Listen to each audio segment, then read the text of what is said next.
Hey, what's going on guys, X-Ray here, welcome to another Resto Shaman commentary video. In this one I'll be covering a Junkyard 22 Fortified. As you may know, I'm using versatility in all high keys. So we're choosing this route because we got a lot of zaps and haste bots on our way, and it's much safer than the usual routes that Pug is running these days, like going to the first boss or two. The only negative side of this route is to deal with these two mobs early and nothing else. So we got two zaps here, and that's so good for our DDs.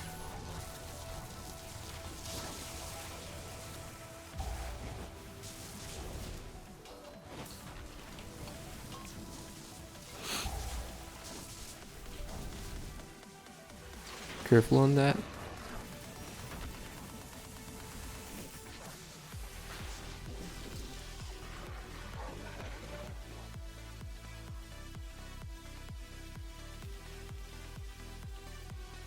You should focus the lurker and interrupt its cast as soon as possible as Resto Shaman. And we have a monstrosity here. If any of your DDs have disease dispel, they can stand inside and dispel themselves, and it'll be fine. There's also a trick that you can do with Resto Shaman with this mob, that you can stack with DDs, melee DDs, and whenever he starts casting you can run away. If you don't, it just pulls you in like just you saw, and you have to run back outside.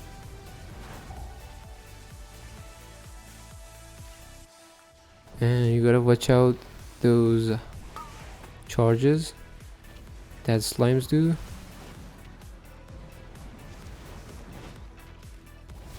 And try to interrupt their cast. They run out. So we're a bit in trouble here. I used my healing CD. Slime wave. Dispelling my tank so they don't lose aggro, but our monk just died. Anyway, frontal.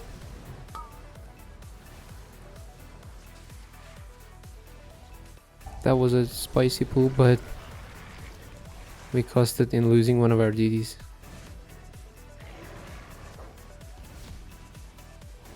You gotta watch out the purple thing on the ground here. It really gets hard to detect that. So another lurker, you gotta kick that and watch out the frontal.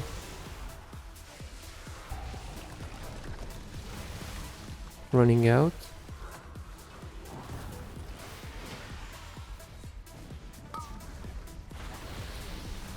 Interrupt.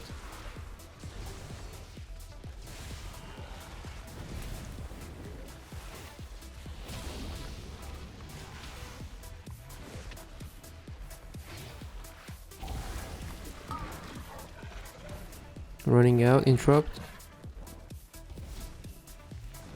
Another slime elemental.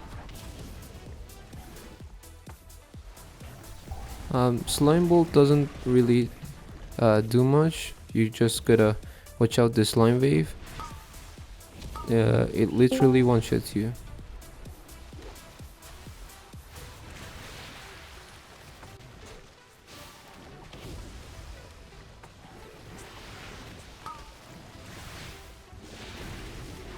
Just healing up.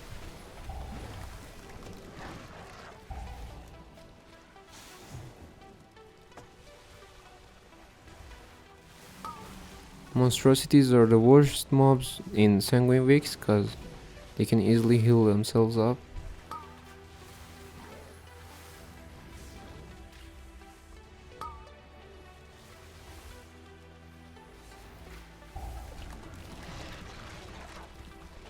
Another one.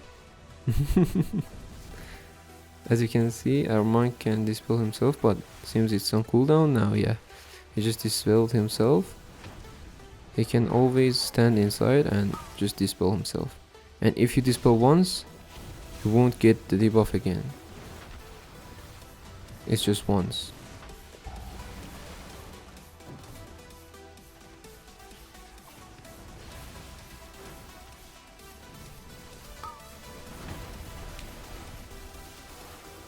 Monks can do it, red paladins can do, and I believe priests can do too. I'm not sure. I think so. So the boss is ready, but we're not pulling because we have to kill these two.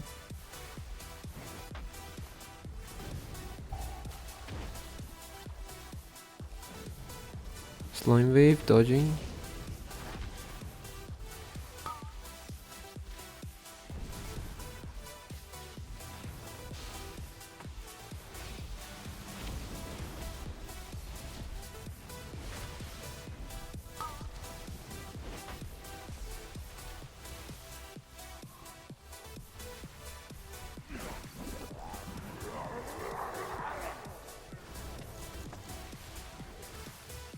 The main CDs you gotta save for this boss is Healing Tide Totem and Walker's Grace. That's all you need to have before you start this boss, because this boss is only about healing while you're running.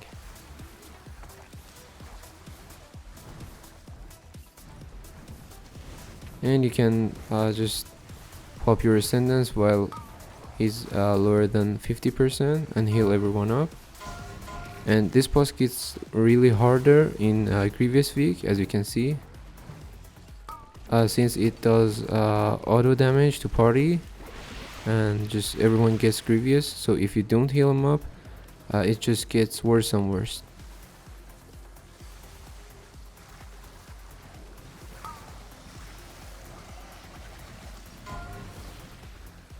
As you can see, I only have my ring totem, but it's not an issue. I just gotta deal with it until we kill the boss.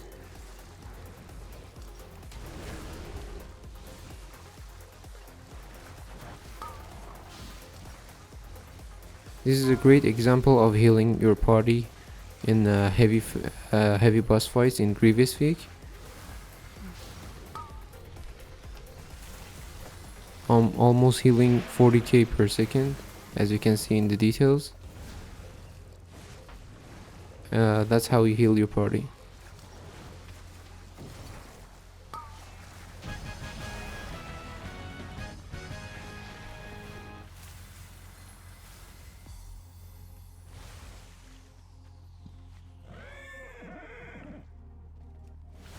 So there's another zap under the tunnel I just passed, and there's one up here. Watch out the rapid fire. And nothing else. You just gotta kick the electric coil.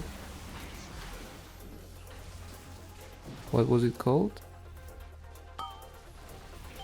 And these reflect buffs just do nothing really. Healing the Garrote. They only put a debuff on your tank. That's kind of a bleed effect that should be healed through. Dodge. Frontal. Every time this mob charges, then he acts a frontal spell. You just gotta dodge that. Avoid it.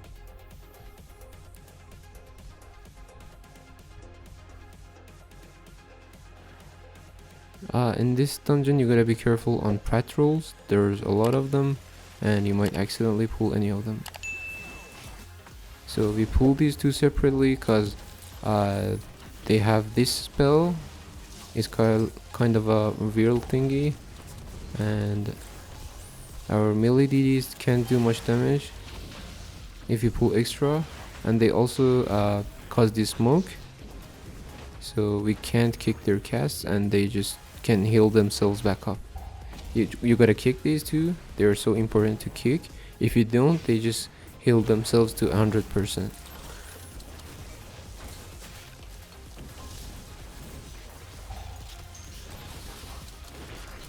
So we got shooters here and Nathrazim, and I get my zap here. We just burst everything down, nothing special. Dodging frontal. Oh, I took it, so I dispel myself as soon as possible. Kiting the sanguine. Refreshing earth shield on tank. And healing everyone.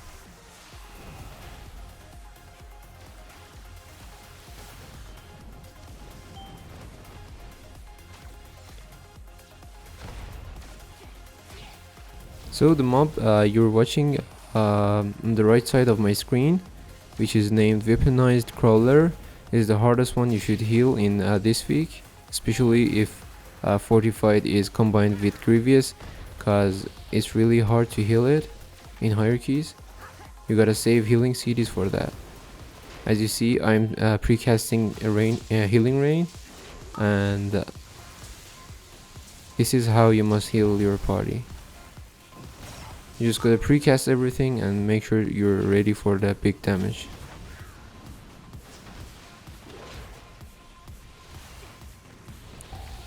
Dodge the line damage. Shock coil again. Just healing everyone up. You can use your ring here as well, but I don't feel it's needed, so I won't use it.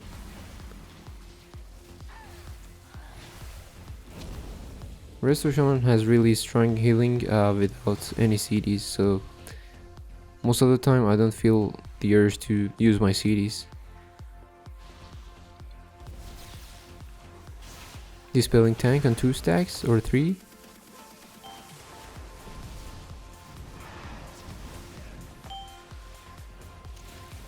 And I use my cap totem whenever it's needed. I just don't call it out in commentaries, because it's an obvious thing to do as Resto Shaman. And you better not mess with Sanguine with your cap totem, because it's not the right thing to do. Dispelling tank.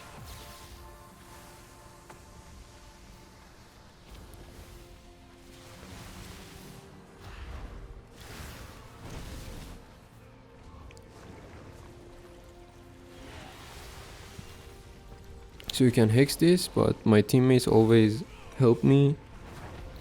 But if you're just running with Pog, you can always hex this path. Bursting down everything, cap totem.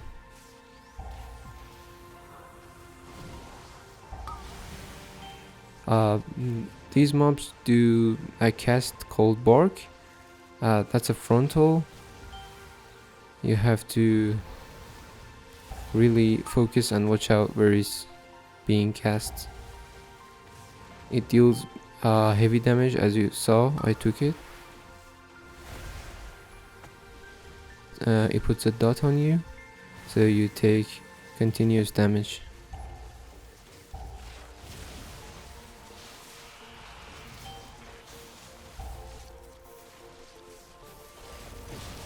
Once the Nephrazim is dead, you take a buff that heals everyone up and also grants you mana.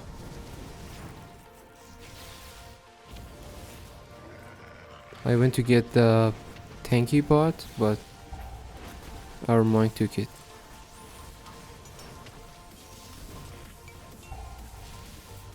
Resto Shamans really don't benefit from these bots, but if you got zapped from the beginning of the run, it really helps you with your damage. So you should be kicking Trixie here. Usually you have to call it out. Watch the motorcycle.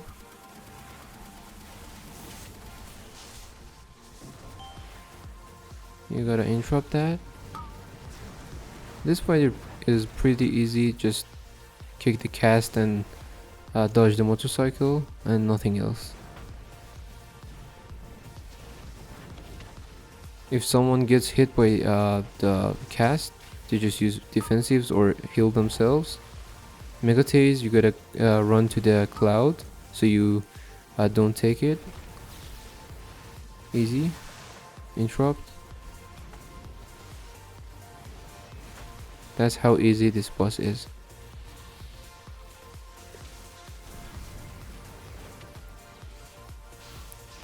Interrupt.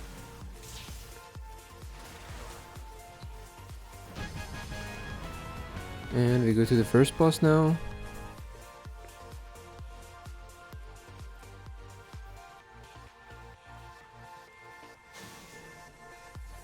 First and the third boss are the hardest ones in dungeon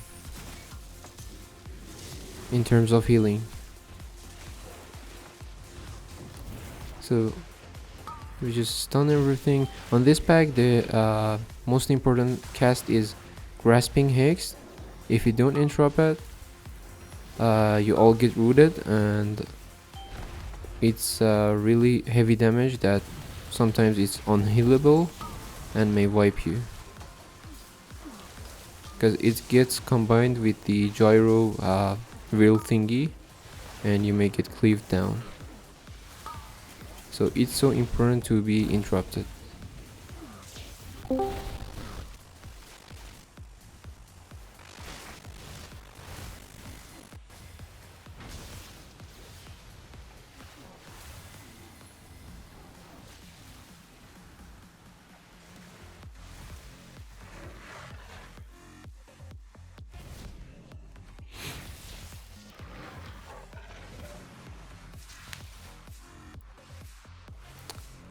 So,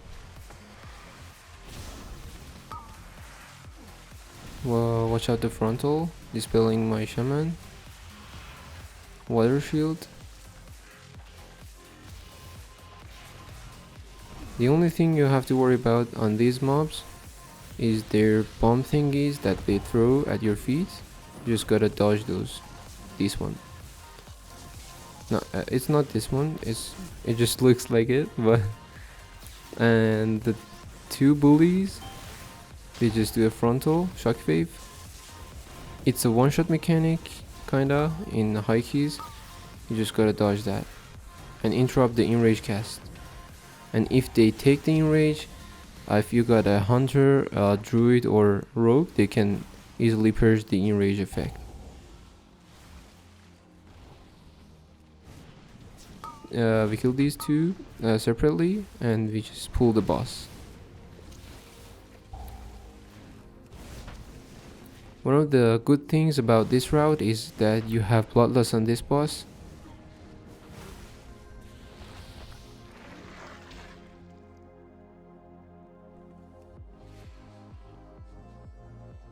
Waiting for CDs? No, never mind.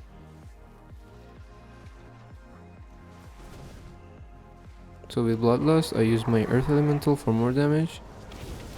And you have to heal this. Then have to stack up for the electric shot.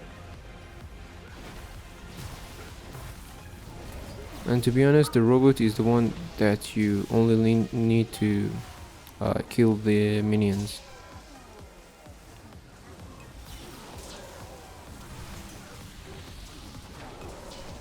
But since you all get the electric debuff, you just have to turn on all the towers. Water shield.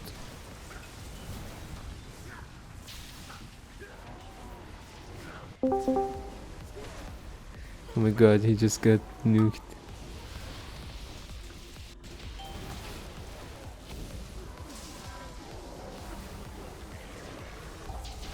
So we're in trouble here. I use my CDs. And bam.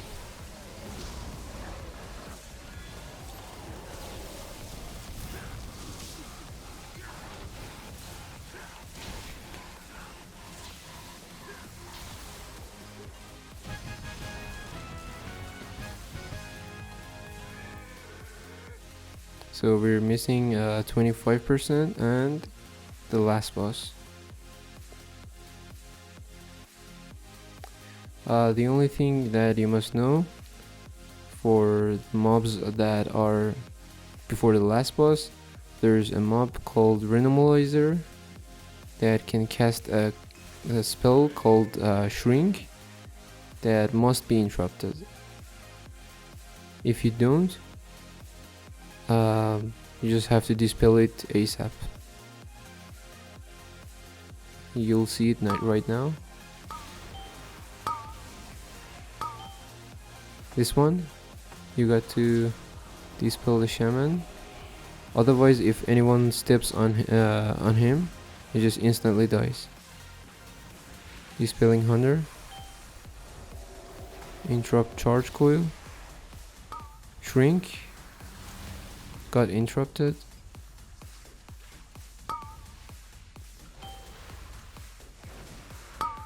At this point my tank is just LOSing me, so I'm trying to follow him.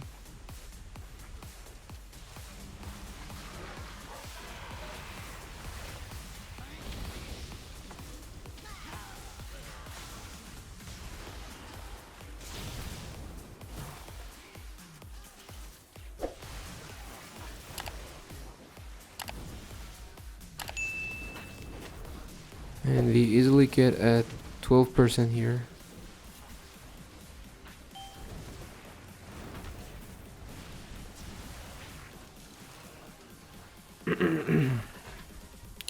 So there's a Renomalizer. I focus to interrupt his cast. Dodging the charge. He's already silenced, so he's not casting. That was the enlarge cast. And I have to dispel because I already interrupted the enlarge cast. And because I thought nobody will interrupt it.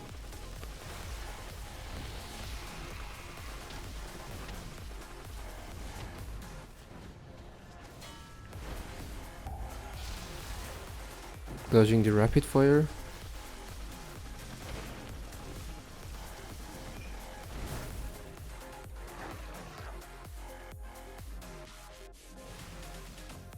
Renomalizer, focusing to interrupt. Cap totem, whisper. Interrupt. Also I dispel it. Frontal. My hunter's getting hit by the cat claw. You just gotta heal that through. You got it again, or you can use defensives. Since hunters are the squishiest class in M+, kinda, they just take everything and you just gotta heal them. So on this boss, the most important thing is to leave the phase 1 and you can one-shot the boss. So you're free to use any healing CDs right here. I usually use my healing tide totem in this phase. Yeah, I just used it.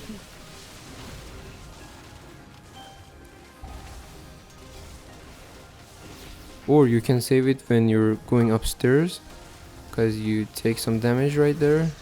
And since it's Grievous weak, sometimes it gets really worse.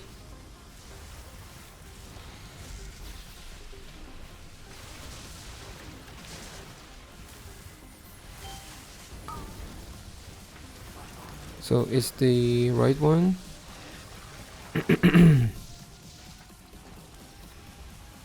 Healing everyone because it's grievous and it may stack up.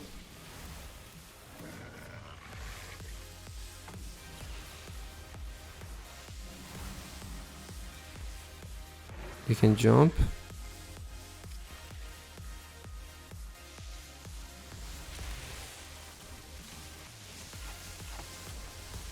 So your duty here is just to heal everyone up. They will just channel.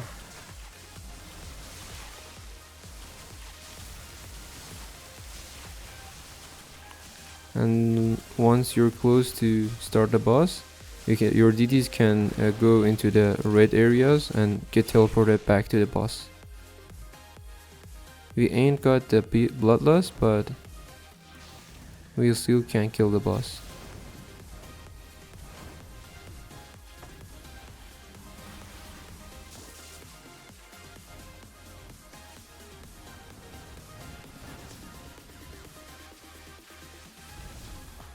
And there we go. That's it, guys. Hope you enjoyed the key, and don't forget to like the video, subscribe to the channel for more content, and we'll see you in the next one.